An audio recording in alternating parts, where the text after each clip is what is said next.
बांग्लादेश की चिंताओं के बीच चीन ने यारलुंग जांगमो नदी, जिसे भारत में ब्रह्मपुत्र कहा जाता है, के निचले हिस्से में अपने नए हाइड्रो पावर प्रोजेक्ट को लेकर सफाई दी है।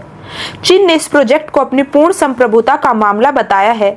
चीन ने कहा है कि इसका बांध का मकसद स्वच्छ ऊर्जा को बढ़ावा देना, स्थानीय लोगों के जीवन में सुधार लाना और जलवायु परिवर्तन से निपटना है। जलवायु परिवर्तन का बहाना। यारलुंग जांगमो नदी के निचले हिस्से में हाइड्रो पावर प्रोजेक्ट बनाना पूरी तरह चीन की संप्रभुता के दायरे में आता है।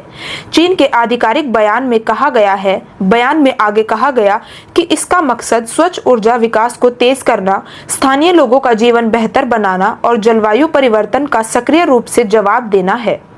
भारत और बाकी पड़ोसी देशों में इस प्रोजेक्ट को लेकर पारिस्थितिक तंत्र और जल प्रवाह पर असर की आशंका जताई जा रही है, लेकिन चीन का कहना है कि वह सीमा पार नदियों के प्रबंधन में उच्च जिम्मेदारी से काम कर रहा है और प्रोजेक्ट का हर चरण सबसे ऊंचे राष्ट्रीय औद्योगिक मानकों के तहत बनाया गया है।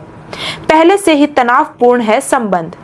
बयान में कहा गया है, यह परियोजना कई पर्यावरणीय रूप से संवेदनशील क्षेत्रों से दूर है और मूल पारिस्थितिकी तंत्र को अधिकतम सीमा तक संरक्षित रखने का प्रयास किया गया है। चीन का यह भी दावा है कि यह प्रोजेक्ट ब्रह्मपुत्र नदी के साथ आपको रोकथाम और प्रबंधन में मदद करेगा और निचले क्षेत्रों को कोई भी नुकसान नहीं पहुंचाएगा।